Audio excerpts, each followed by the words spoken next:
So this is going to be very much connected to something that I want all of you to be able to draw, which is the psychrometric chart. So all of us have to be able to draw this, which is a psychrometric chart. And it's not a quantitative psychrometric chart, but it's a qualitative psychrometric chart. And it's very important to be able to find your way with a pencil and an eraser, I think, and a ruler through your qualitative psychrometric chart before any actual kind of calculations or anything. Just where you are, what's happening. So the typical processes start somewhere down here. So remember that the x-axis is the dry bulb temperature. And we call it dry bulb because, as you remember from the lab, we put a dry tulip in there. No, it was not tulip, it was a thermocouple. It also starts with T. It used to be a bulb because thermometers have a little bulb in the bottom. Because we used to put an actual thermometer, right? Now the thermocouples don't quite have a bulb, but we keep that ancient name, right? So, but it's a dry thermometer, okay? And the dry thermometer is this axis here, and it increases in that direction. The y-axis is the moisture content, and you can get them in grams of water per kilograms of dry air, or in kilograms of water per kilograms of dry air, or if you are unlucky and have an old table, you probably will find it in grains of water per pound of dry air. Grains. Figure that one out. Grains. That's the units they used to use before, grains of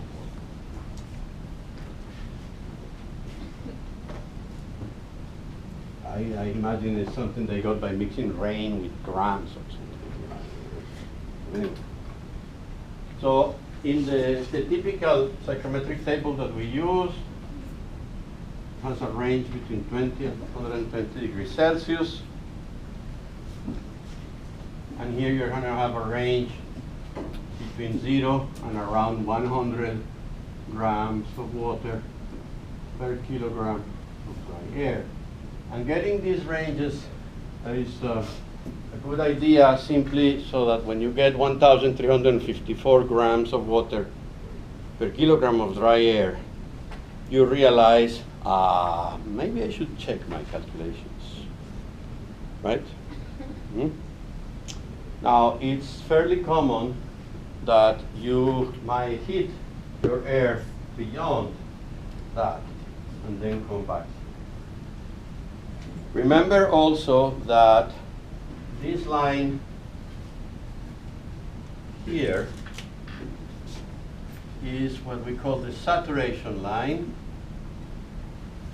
and represents air in which the vapor pressure of water, I have seen the light, the vapor pressure of water in at the given temperature is exactly the same as the partial pressure of water in the air. This little sentence, you've heard me say it many times, but I'm going to repeat it. At a given temperature, you have saturation when the partial pressure of water in the air is equal to the vapor pressure of pure water at that temperature.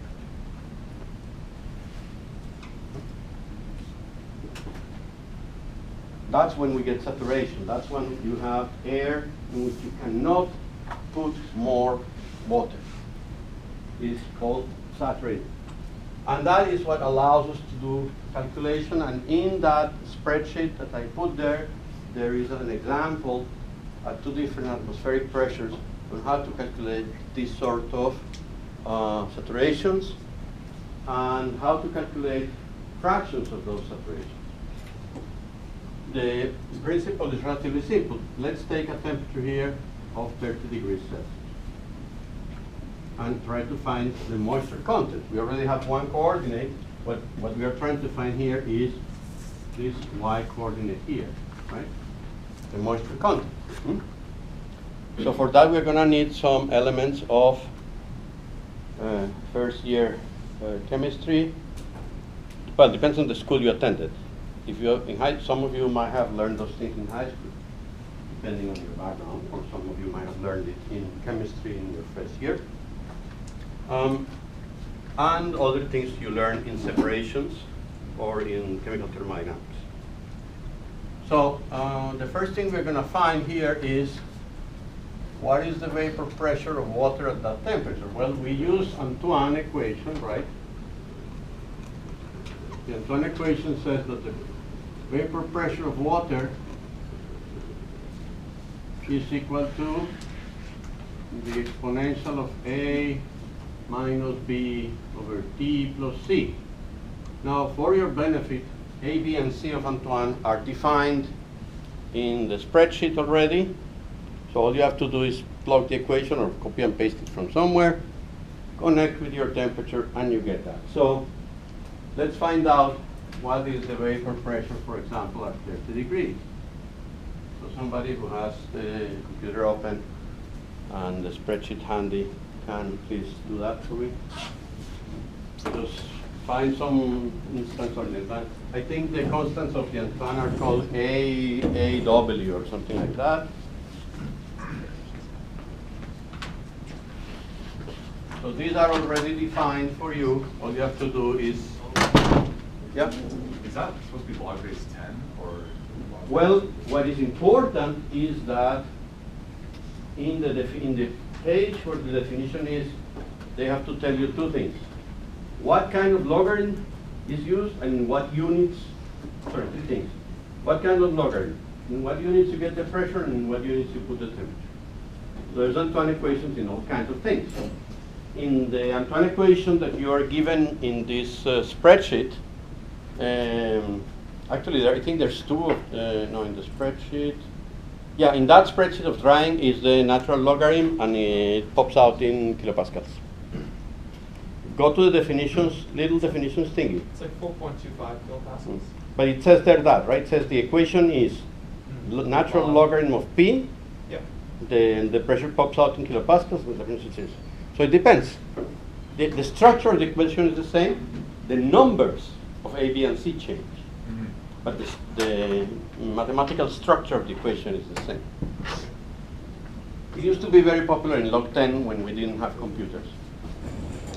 It's like 4.25. Okay? So 4.25 kilopascals. So that is the vapor pressure that water does at 30 degrees Celsius. So if I have a cup of water and I make it be at 30 degrees Celsius, the molecules all make a pressure of 4.25 kilopascals. No matter where you are, no matter what day of the week it is, doesn't matter. If the liquid water is at 30 degrees, that water has a vapor pressure of 4.25 kilopascals. Now, if I close the lid of my container, especially if the container is green, then I let it equilibrate and the air will be saturated, meaning that the partial pressure of the water molecules of the vapor that is together with that air will also become the same. So in this case, because we have saturation, then the partial pressure, the pressure of the water, is also going to be 4.25 kilopascals. If I had a relative humidity of 50%, then it would be half of that. If I had a relative humidity of 20%, it would be point of that. That's what the relative humidity is what percentage of the saturation pressure do I actually have? Now, there is a thing called Dalton law of partial pressures. And basically it says that a partial pressure is equal to the mole fraction multiplied by the total pressure. You guys remember that? You've seen it a lot of time in things like distillation, multi-component distillation, all kinds of things, right? So if I know the total pressure and I know the partial pressure, I should be able to figure my mole fraction. So I can find that the mole fraction of water is going to be equal to the partial pressure of that water divided by the total pressure, which is the atmospheric pressure, right? That would be the mole fraction. Okay? So that's the mole fraction.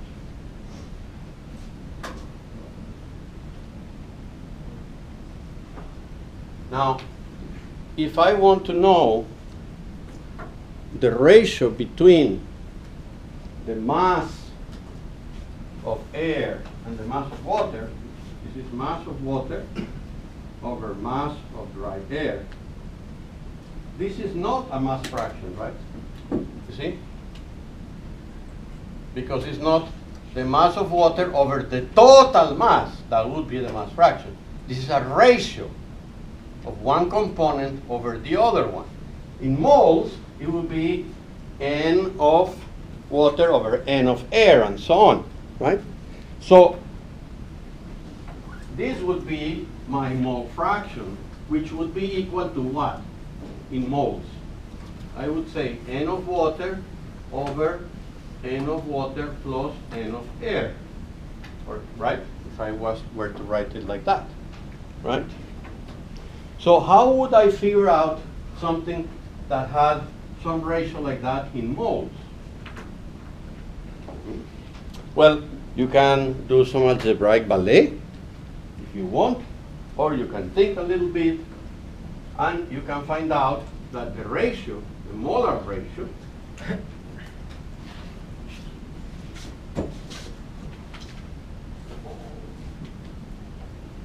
is simply NW over N total minus NW, because this is N of air. In terms of pressures, this is PW over P atmospheric minus PW, because the ratios of pressures in ideal gases are the same as the ratios of moles. So this is my molar ratio. And how do I convert my mole ratio into a mass ratio? I use something called the molecular weights. So in order to convert into that, so how do I convert that? Then I'm going to convert it using my mole ratio, my molecular weight. So this corresponds to the number of moles of water. To convert it to a mass of water, I will multiply by the molecular weight of water, and this one I multiply by the molecular weight of air. Now, because I want to express this in grams, I'm going to multiply by 1,000. So this here is the molar ratio. This here is the ratio of molecular weights converted into mass, and this is to make it into grams. So what I get here is my moisture content at the saturation, because I calculated this at the saturation, right? But in reality, this is the general equation for moisture content. If I get the partial pressure and that partial pressure is not at the saturation, then I still get the moisture content. So long as this is the partial pressure. So this is a general expression. In this case, because we calculated the partial pressure using the saturation, then we get that. So how could we calculate that more generically? We could say, okay, then we're going to say that the partial pressure is equal to the relative humidity divided by 100 multiplied by the vapor pressure of water at that temperature. Okay?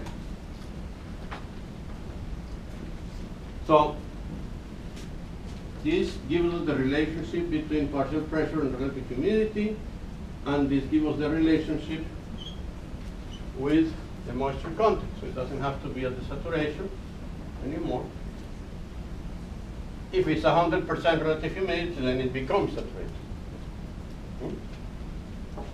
So this is how you find this moisture content in the psychrometric chart for a given temperature and a given relative humidity. So let's do that calculation. This is 4.25, this is 4.25, this is, and this you can do it at any pressure. You can be in Cochabamba or you can be wherever you want, no? I'm sorry, I got out of your field of view. So now let's calculate it just with that one. So 4.25 over 101.325 minus that, yes? What's that? What's what? The pressure of water? Yeah. The blue circle that you just Blue equals circle. the right hand side of 1,000. Blue circle, Blue rectangle. blue rectangle. PW. This is the Yes. partial pressure of water. The last one. Relative humidity over 100, right? Multiplied by the vapor pressure of water. This guy here, no? Vapor pressure of water at a given temperature. This is a T, but it's not quite well grown. Needs more water. Okay, so this is the same.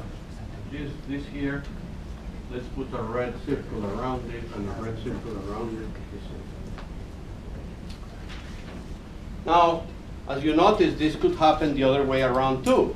Maybe you know the moisture content and you want to find the temperature. It's possible, you can do it. It is algebraically solvable backwards, the whole thing, right? Because if you know this moisture content and the atmospheric pressure, you can solve for this partial pressure algebraically. With that partial pressure, you can replace it here, right? And if you are looking for the saturation, that's no problem. If not, then it's a problem because you need to know two pieces of information, the relative humidity and the temperature, right? But if you know the saturation, then you can replace here and you use the other equation, right? Which is the opposite equation of Antoine to find that the temperature is equal to B divided A minus the natural logarithm of P minus C, right? Which is the other equation, the equation that you used to get the temperature when you have the pressure, okay? It's the Antoine equation is very useful among other things because it's an explicitable equation, right? So you can algebraically get T from P or P from T. I don't want to make any comments about that. Okay, so that means that from here you can go all the way there, and if you have a relative humidity, you can also do it. All right, so and a case in point here is we could, for example, get this moisture content here. Anybody calculate that moisture content already?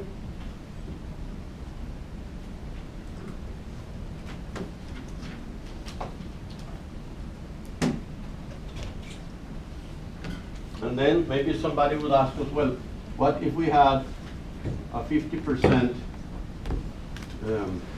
what would be the temperature when the relative humidity with the same moisture content was 50%, for example? So we already have that moisture content over there, and then we can do it backwards, and we can find that temperature here. Simply by going back to this. Why don't we just use the psychrometric chart? Because you use your eyes and a pencil and you get also kind of